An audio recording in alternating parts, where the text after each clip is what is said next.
So this video about the role of testosterone and DHEA in longevity. So it's from series Supplements for Health and Longevity. So bodybuilders are commonly believed to use substances such as human growth hormone, anabolic steroids like testosterone, selective androgen receptor modulators, and pre-workout boosters to enhance their performance and improve physique. However, it is important to note that these substances do not provide a magic solution for muscle growth and strength. Regular resistance exercises with progressive overload and protein in food are essential for muscle development. Supplements and substances commonly used by bodybuilders help with more intense and longer resistance exercise and shorten recovery time.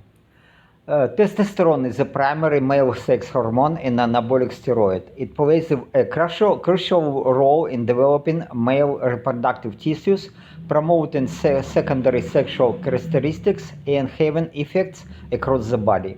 It increases muscle mass and strength, blocks fat storage, improves cognition, memory, and sex drive, affects feeling, increases blood flow and the cardiac output, increases red blood cell production, and maintains bone density. Testosterone also supports sperm production, promotes penis growth and erectile function, and produces hair and collagen. So here's the chemical composition of testosterone. I would remind you that this is produced from cholesterol. So people with high level of testosterone, they have good physique, and they feel they have mental focus, good confidence in themselves, and etc., etc. And men with low testosterone are quite opposite. Okay, testosterone is synthesized from cholesterol, as I said, in the Leydig cells of the testes of men, and its level increases with regular resistance exercise and with progressive overload. The more potent dihydrotestosterone, DHT, is synthesized in the genital skin and prostate gland of men. It primarily acts with sex-related tissues. DHT promotes the growth of facial hair, body hair, and pubic hair during puberty. In an adult body, about 10% of testosterone gets converted to DHT every day. Certain health conditions are associated with high level of DHT, including benign prostatic hyperplasia, so it is swelling of prostate gland, prostate cancer, androgenic alopecia, male pattern hair loss, and polycyclic ovarian syndrome in women.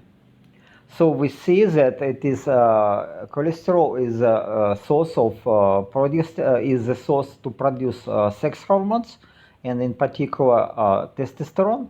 And testosterone can be converted to estrogen, estradiol, and in fat tissues. In young adult men, the average healthy range of total testosterone is between 260 to 900 nanograms per deciliter. For women of 19 years old, level of free testosterone is from 8 to 60 nanogram per deciliter.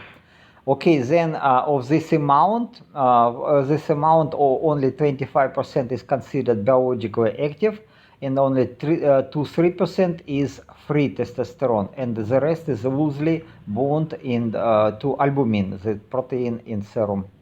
In the deposit tissue, the testosterone gets converted to estradiol. So it is, you see that testosterone is, if it is used as supplement, it can work quite opposite. So it can be converted to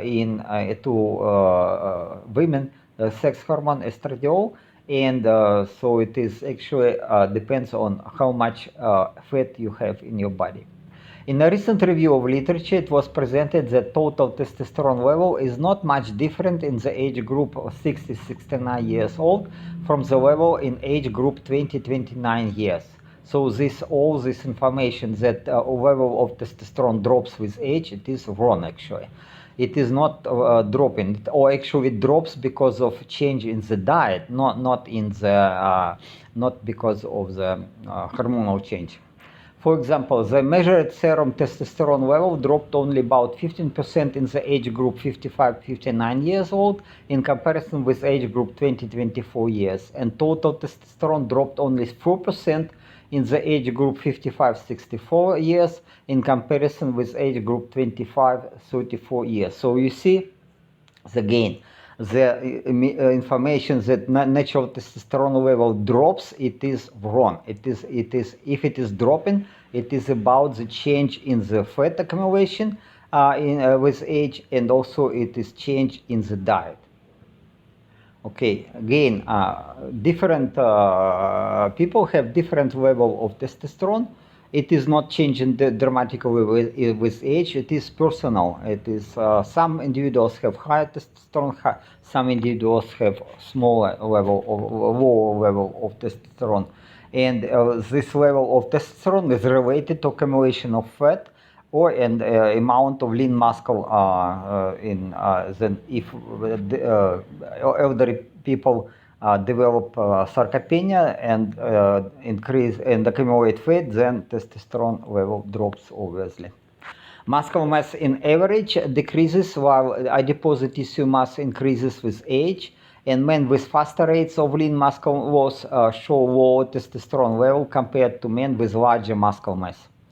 Therefore, it is proposed that older men might benefit from bringing testosterone in the middle or upper physiological range, however, by supplements or injections, but however, it looks more logical to admit that the level of testosterone is increasing with increasing strength and lean muscle mass. So, exercise may increase natural testosterone production, exercise and proper food.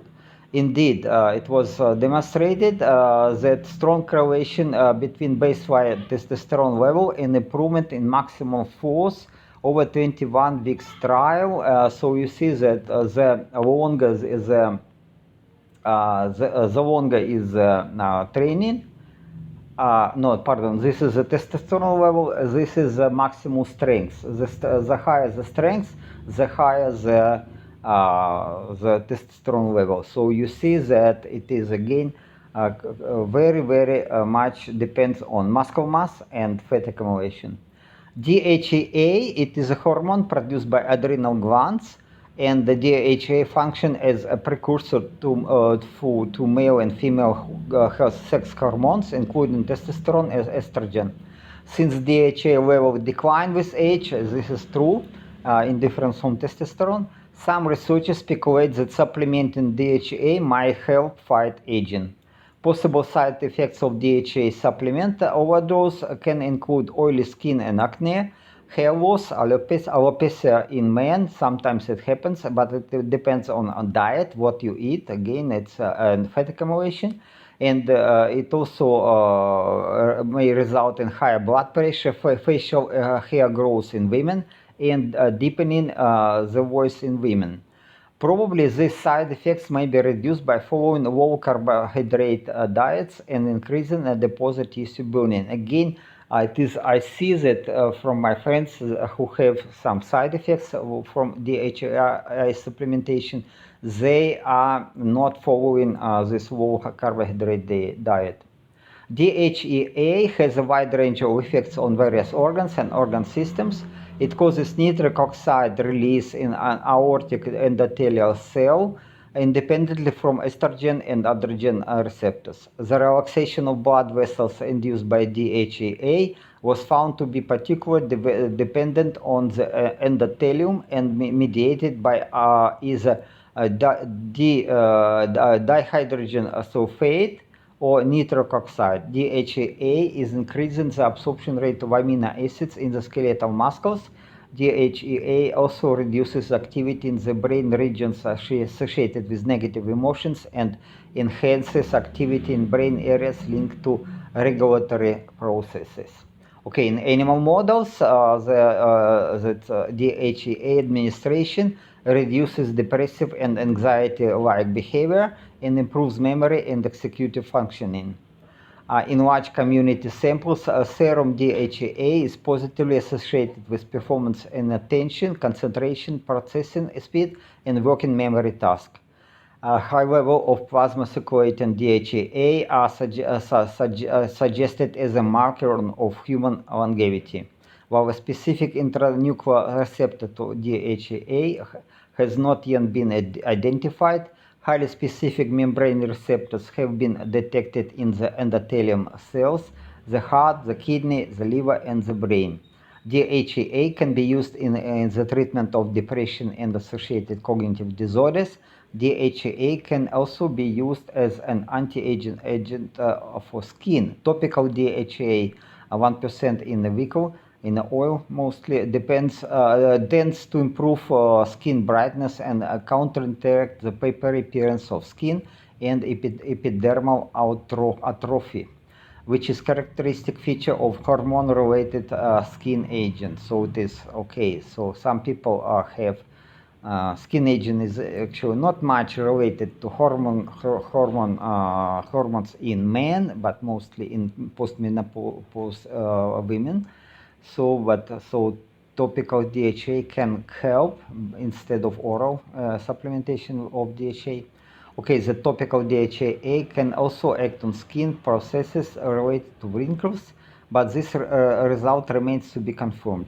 Topical DHA 5% in ethanol and olive oil mixed as emulsion 1 to 2 increased pro-collagen synthesis and inhibited collagen degradation. Okay, most elders may benefit from DHA supplementation. For young and middle-aged people, intake should be started from 50 milligram for men and 25 milligram for women, with slow increase in the dosage while monitoring health and possible side effects. A regular intake of DHA in recommended doses results in pronounced sense of well-being without adverse effects and markedly increases endurance if taken before the exercise. Pardon. It allows for an increased intensity and volume of exercises and eventually accelerate muscle growth. DHEA inhibits the conversion of glucose to fat and therefore decreases appetite in people eating carbohydrates. The effect of quercetin on testosterone level has been explored in various animal studies. For example, quercetin supplementation for 15 days, approximately 50 milligram per kilo per day, was found. This is a huge amount of quercetin, I should say. So because bioavailability of quercetin is low. Okay, then it increased serum level of testosterone in rats, but for men it should be different. Then in consumption of honey, 20 grams per day for men also improved serum testosterone, and similar results were obtained for male rodents, not only for humans but for rodents. The mechanism is probably an increased pregnenolone and testosterone production from cholesterol in Leydig cells. Okay, so this result is, I don't know, at least you can try 20 grams of honey per day, maybe after the exercise or before sleep. And high lean muscle mass correlates with higher serum testosterone level, boosting testosterone level to the maximum in the natural range below 1000 nanogram per deciliter. May benefit aging men with low testosterone levels, whether the injections or stimulated testosterone production. So, okay, some people use this the hormone the replacement therapy, but I would not recommend it. It is, again, some people see that some advantage, but if you start to do these injections or taking some pills, you are not supposed to stop. You will use it till death. And again, some side effects develop in time, so it is again not recommended. Better use, instead of injections of testosterone esters or oral intake of SARM. Again, instead of this, you better consider that adverse effects possible which accumulate in time, and I don't recommend it at all. That it can be for some crazy people who want to bulk muscles, but again, for longevity purpose, I don't recommend it. Instead, alternative methods such as diet and supplements like DHEA can be used to increase testosterone level. I propose to follow a carnivore diet with many eggs per day to increase consumption of cholesterol, and then oral intake of DHEA supplements before exercise, intakes of supplements to induce deep and longer sleep, such as L-arginine and melatonin, supplements to improve fat burning, such as L-carnitine, regular exercises, and following progressive overload of muscles during resistance exercises to increase lean muscle mass. Okay, additionally, zinc, potassium, magnesium, quercetin, various adaptogens, vitamin D3 supplements, limited amounts of natural honey, sauna, and sunbathing may help to increase testosterone level without adverse effects, which I recommend. That again, we need it more, but we can do it natural way, and it works. It works. Okay. So please mind that I am neither a medical professional nor I experienced athlete.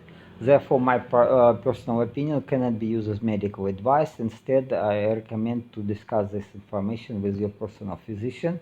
And thank you for taking time to watch the video and support my channel. Please comment, subscribe, ask questions, and share information. Have a wonderful day. Ciao.